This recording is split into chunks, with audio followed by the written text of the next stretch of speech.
Muhammad is the last and final prophet of Allah. He was a mercy unto the universe. Peace and blessings be on Al-Mustafa. So he began this perfect. Assalamu alaikum wa rahmatullah. Peace and the mercy of Allah be upon you, and welcome to Hadith Principles. This program is a study of the Hadith of the Prophet Muhammad, peace and blessings be upon him, as far as the rules or principles which we use to evaluate and understand them. The Hadith are very important to us as Muslims because the Prophet Muhammad, peace and blessings be upon him, was sent to us by Allah to explain our religion to us, and we are commanded in the Holy Quran to obey whatever he tells us. And so we learn the teachings of the Prophet Muhammad and his example of how to live as a Muslim from the Hadith. And the importance of the Hadith cannot be overestimated.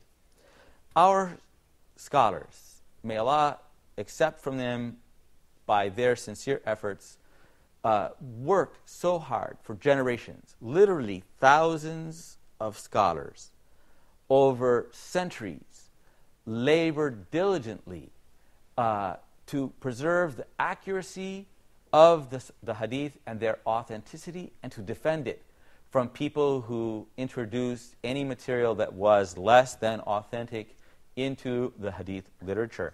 So we as Muslims can be confident of the authenticity of the Hadith as a source for our teaching in our beliefs and practices as Muslims. In a previous program, we were talking about some of the effort that the scholars gave in analyzing the isnad, or chain of narrators, and the matan, or the text, the actual meaning of the Hadith. They weren't content just to see that that text was continuously narrated by narrators who are considered to be thiqah, who are trustworthy narrators, and who are good Muslims. But they wanted to make sure there were no defects or contradictions. And so if they found a Hadith that contradicted other better narrators, or more narrators, or narrated by many more people, then that Hadith would be called shadh. And that is a Hadith that is contradictory to what is known from unimpeachable sources. And so even a scholar who would be considered trustworthy, if he contradicts somebody who is more trustworthy, or many other trustworthy scholars, then that Hadith would be called shadh. Also, the Hadith munkar is when a Hadith, one version of an authentic Hadith, has an element in it that contradicts many other versions of that Hadith, or more authentic versions of that same Hadith. And so somebody has introduced a mistake into the isnad of that particular Hadith or its text. In contrast to the munkar Hadith, which is rejected in Islam, sometimes a reliable reporter, that is a trustworthy scholar or narrator of Hadith, add something in the narration which is not found in other authentic sources, but does not contradict them. And so this is an addition of a thiqah, ziyadat al-thiqah, or the addition of a trustworthy reporter. And there are examples of that in Bukhari and Muslim, that one of the reporters added a detail. All that means is that people memorize the Hadith, but perhaps, for example, sometimes the Prophet gave a long Hadith, and some people memorize a portion of it, but not the entire text. And so they may narrate a portion of what was said, and another narrator, who is also authentic, narrates some additional element. But if that person is trustworthy, that is an acceptable addition. And so, for example, in Bukhari and Muslim, narrated by Ibn Mas'ud, I asked the Messenger of Allah, may Allah bless him and grant him peace, which action is most virtuous? And the Prophet replied, as-salat fi waqtiha, the prayer in its due time. Two reporters, Al-Hasan ibn Makdam and Bindar, reported it with this addition at the beginning of its time, fi awal waqtihi. And both Al-Hakim and Ibn Hibban declared this addition to be sahih. So the majority said the prayer in its proper time. So the angel Gabriel came to the Prophet Muhammad ﷺ after the Isra Miraj, when Allah carried the Prophet in the night journey to Jerusalem, and then the Prophet ascended and stood before Allah above the seven heavens, before the veil, and saw the light of Allah through the veil, and Allah commanded him commandments, including the 5 daily prayers.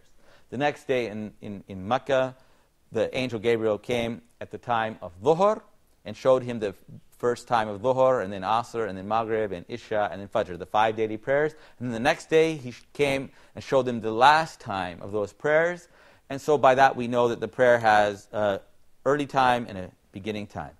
And so in the first example, the scholars said that, or narrated this hadith, that the most virtuous action you can do, or one of the great actions you can do, good deeds in Islam, is to pray the prayer in its due time. And that means any time, from the beginning until the end, until the time is over, then it is not a virtuous action. While the other two additions, according to Al-Hakim and Ibn Hibban, say that this addition is correct to pray it in the beginning of its time, and that is the most meritorious. So praying in the proper time is a good deed in Islam, and praying as soon as the time comes in is also meritorious in many cases.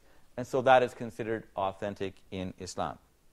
But sometimes you have a narrator of the hadith who will put something in the hadith that is not from the Prophet Muhammad, peace and blessing be upon him.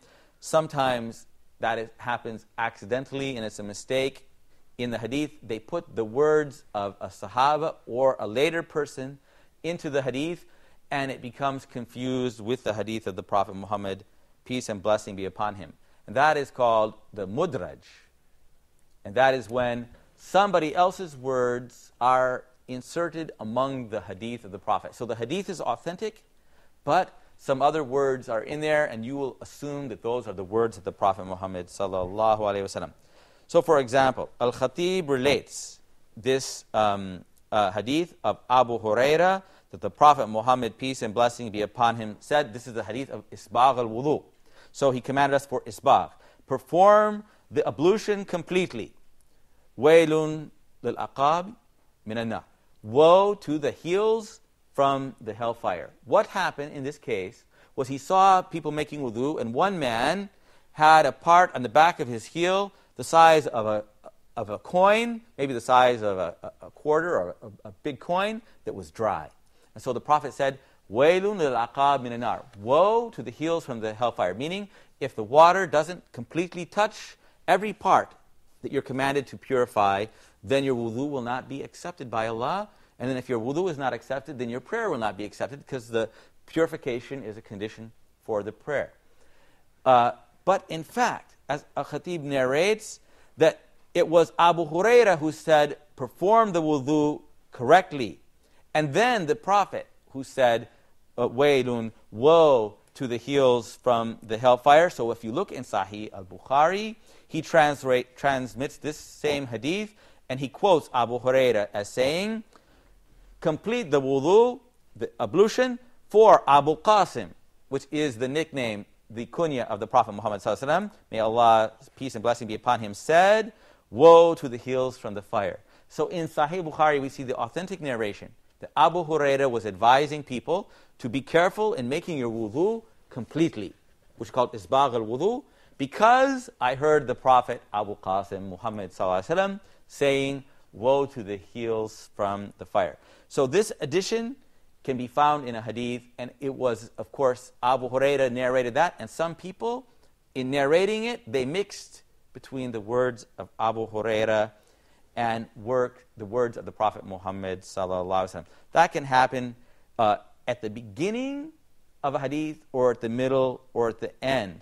And so this is called idraj, and that's the hadith mudraj, where words that are not the Prophet are accidentally or purposely put into the hadith. If a narrator of hadith frequently does this idraj, and it becomes his intentional habit, then that person is considered kadhab or liar, and his hadith are not acceptable. And as Imam Ahmad would say, that would be munkar, and that his hadith he'd be considered munkar al-hadith because he has put these words into the hadith of the Prophet, peace and blessings be upon him. But if there was a scholar who once did that on accident and it was a mistake, but in other hadiths he is very reliable and his hadiths agree with the hadiths of other reliable scholars, then many of the scholars of hadith would be very forgiving to that person. So it's very important for us to understand in Islam, the hadiths of the Prophet have to be guarded from any interpolation.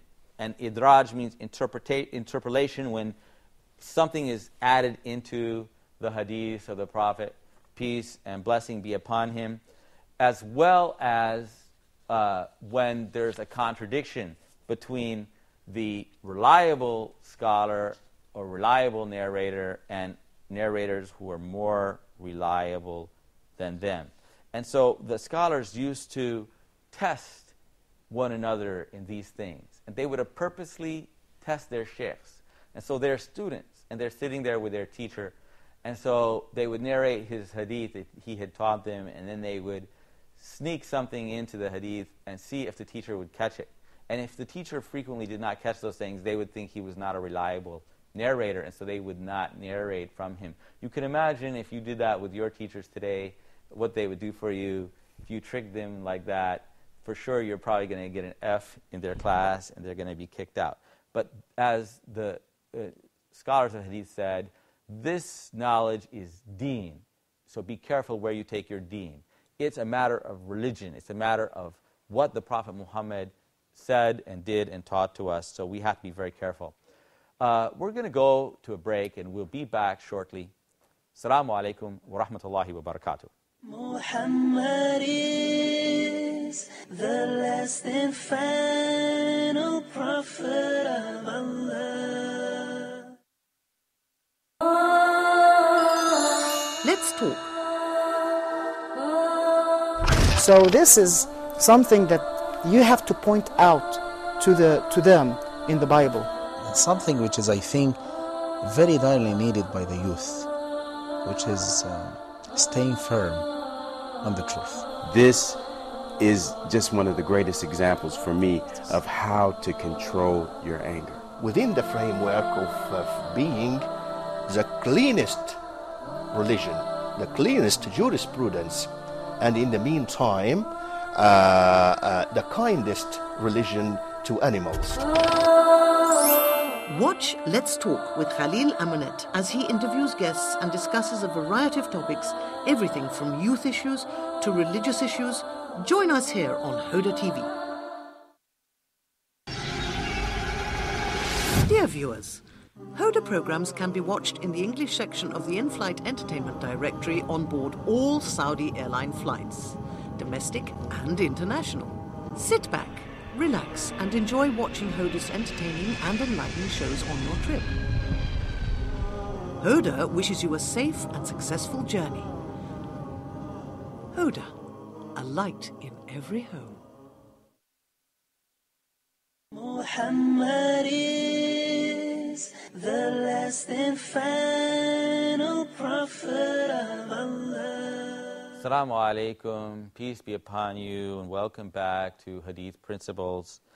Before the break, we were talking about some of the criteria for understanding the authenticity or verifying the authenticity of Hadith and the great efforts that our scholars made to that.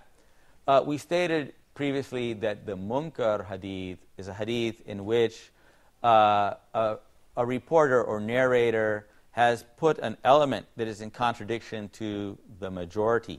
But we said that sometimes a reliable narrator has an additional amount of information.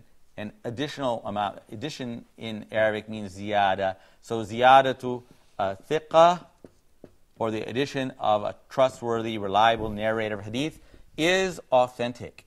And that means that many narrators of that hadith narrated a portion of what was said by the Prophet, peace and blessings be upon him, but many other narrators, or some narrators, maybe even one, narrated a more complete version of that hadith. And so it's totally permissible. Sometimes the Prophet, if you look at some of the hadith, they're very, very long. The Prophet gave a long story and example. And sometimes you will find those in the book that only a portion of that hadith is narrated. And that is acceptable and is permitted. And so if one narrator who is trustworthy narrates only a portion and another narrator narrates a longer version, that does not mean that that hadith is not authentic. And the next term that we learned was idraj. What does idraj mean? Insertion. It's interpolation or adding something, and that hadith is mudraj. And that is a hadith that, what is the characteristic of this hadith? When the narrators add some more information inside the text of the hadith. Yes. The words of the narrator. It could be a companion, sahabi, it could be a tabi'i, a second generation, or any other narrator. Those words are accidentally or are purposely confused with the words of the Prophet Muhammad. And so we gave an example where, of course, Abu Huraira had told his students, be careful about performing your wudu correctly, because I heard the Prophet Muhammad, peace and blessing be upon him, say, woe to the heels from the hellfire. Make sure, because somebody had left their heels dry and had not put the water completely on their heels. Other people later on mistook the words of Abu Huraira for part of that hadith, and so they included his words with the words of the hadith. So the correct version is found in Sahih al-Bukhari. And so some scholars, some narrators of hadith, if they were frequent in doing that, or did it purposely, they would have been considered munkar al-hadith, and people would reject their hadiths completely. But it sometimes happened accidentally and unintentionally, and so if the scholar normally narrates accurately and does not perform idraj normally, then many of the scholars of hadith would accept them, inshallah. So the answer is it depends. Yeah, exactly. The scholars were very careful, and so they examined these things. So of course, any hadith that has this, that is not a hadith of the Prophet. Mm-hmm. So that hadith, when it's found in other versions outside of Bukhari, it has the words of Abu Huraira. Even though it's narrated as a hadith, that first part is not a hadith. That's a mistake. Mm-hmm. Even though the word is correct. There's nothing wrong with it, except that was a mistake. But if the scholar frequently did that, then they would be considered unacceptable. They are munkar al-hadith, or if they did it intentionally, they would be kadab or liars. But it could happen once, and it was a mistake. But if you found that normally that narrator narrated hadiths that were in harmony with the other narrations, then the scholars would accept that, inshallah. But different scholars had their own standard when looking at those things. So some scholars rejected it every time, and some of them looked and said, no, he usually is acceptable. What is the role in hadith in making fiqh? Oh, mashallah. That is very important. Fiqh is Islamic jurisprudence. Fiqh means the deep understanding of Islam, being able to apply Islam in different situations. And so the practical application of Islam is fiqh. And so Islam is really principles for decision making. At any time in our life, any country we live in, we're presented with different options of actions that we have to do. We have to make a decision based on the Quran and Sunnah, the Prophet Muhammad. So we use the Quran and the Hadith to base our decision. How do we do that? That is taught to us as the foundation of Islamic jurisprudence, usul al-fiqh, how to do the fiqh. And so fiqh is the result. When an imam or a scholar is presented with questions, or people ask fatwas, or a situation arises, it's sometimes not clear to everyone what is the proper thing to do. So he uses the Islamic principles in his reason and comes up with his ijtihad of the answer. And so that is the fiqh of that person. So Bukhari has fiqh al-Bukhari, or Muslim, or any scholar of hadith, or of course the fiqh or of Imam Abu Hanifa, or Imam Shafi, or Imam Malik, or Imam Ahmed ibn Hanbal. They all have fiqh. And so the fiqh of a scholar is his decision made on the basis of the Quran and Sunnah. But we have different situations. In a different time and place, the same scholar might rule in a different way. And so that takes a lot of studying and learning. And so the hadith is the source text. But the fiqh is what we do with that hadith. Excuse me, sir. Yes, brother. In defining the Munkar hadith, your Honor said that the narration of a trustworthy narrator would go against the narration of a more trustworthy narrator. Yes. So what is the criterion? Or in other words, have the Muslim scholars have put a criterion or laid down a criteria for differentiating between what is or who is trustworthy and who is more trustworthy? Yeah. Of course, some scholars are known as imams, who are the greatest scholars of hadith, and huffaz, who have studied and memorized and preserved thousands of hadith, and are well known for their great memory and have been tested and tried. While others, sometimes they are known as good Muslims who narrated hadith, and there's not as much information. Some scholar narrated one hadith, or one person narrated one hadith.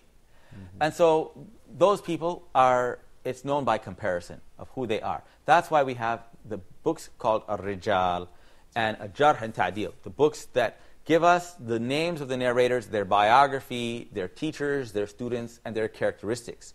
So we find very pious Muslims who are known sometimes to make mistakes.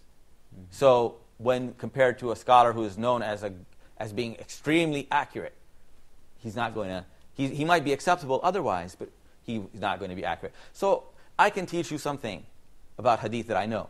But if Ibn Hajar Asqalani came in the room, are you going to listen to what I say? No, you're going to listen to Ibn Hajar Asqalani. You're not going to listen to me, right? And so that's how it is. Somebody it might be good, but then there's good, better, best. And so that takes knowing the people and takes understanding the biography. And that's why we have to rely on the books written by the scholars of hadith when they explain to us. And so if somebody continuously does this, they're known as Munkar al-Hadith. We know to look out for their name anywhere we see it, inshallah. But excuse me, Sheikh, I'm a little bit confused. What's the difference between Shadh and Munkar? Yeah. And what's the legal implication of this? Are they totally rejected or what? Yeah. Hadith Shadh and Hadith Munkar are both rejected. A Hadith Shadh contradicts, for example, the Quran in a clear way, or it contradicts the Sunnah. It's an ahad. A hadith is only found by a few narrators, and it contradicts the mutawatir, which is found in many, many different narrations. Or one scholar contradicts many other scholars, or scholars who are much better than him. And the munkar is a much smaller thing. It's not a major contradiction, but it can be very small, like we said, a small mistake that may not be obvious, that is made to change the meaning of the hadith. And so the munkar and shadh are very close together, and so they're very related topics. And so as we said, for example, one version had Asma, and the other version had Aisha and Asma, and it can't both be correct. Somebody might say they both have the same mother. I might think that. I don't know. But those people who make those kind of mistakes, purposely and intentionally, or accidentally, we don't know then when they're right and when they're wrong, so we can't take their hadith. The only time we could know their hadith was right is by comparing it to some more reliable scholar. And so even if that person said some hadiths that are right, we can't know that unless it's confirmed by another source, so we have to reject their hadiths completely. So it sounds like Shadh is wider in meaning. Yeah, it's a very wider meaning, inshallah. It's very, very similar, inshallah. Jazakallah. How much, to the viewers, how much hadith do you recommend someone to read in a day in order to gain knowledge? Oh, wow, subhanAllah. Most of us, we should do well to read a chapter a day of a famous book of hadith like Sahih Bukhari or Riyadh al-Salihin, or read a hadith a day along with its commentary and explanation from great scholars who have written the shuruh or commentaries on the hadith. And to learn a little bit at a time would be in imitating the example of the Sahaba. They would learn a little Quran along with its tafsir and its explanation and its application, inshallah. That's the best way for us. If you learn a little bit of time regularly, you will advance very fast. Before you know it, you will have a great knowledge. May Allah Almighty bless all of us with the knowledge of the Quran and Sunnah. Barakallahu feekum, wassalamu alaikum wa rahmatullah. Muhammad is the last and final prophet of Allah. He was a mercy unto the universe. Peace and blessings be on Al-Mustafa. So he began this perfect man, sending his word across the land, leading only by his sunnah and the Quran, the word of Allah. He brought the answer to this cruel world, our beloved Prophet Muhammad.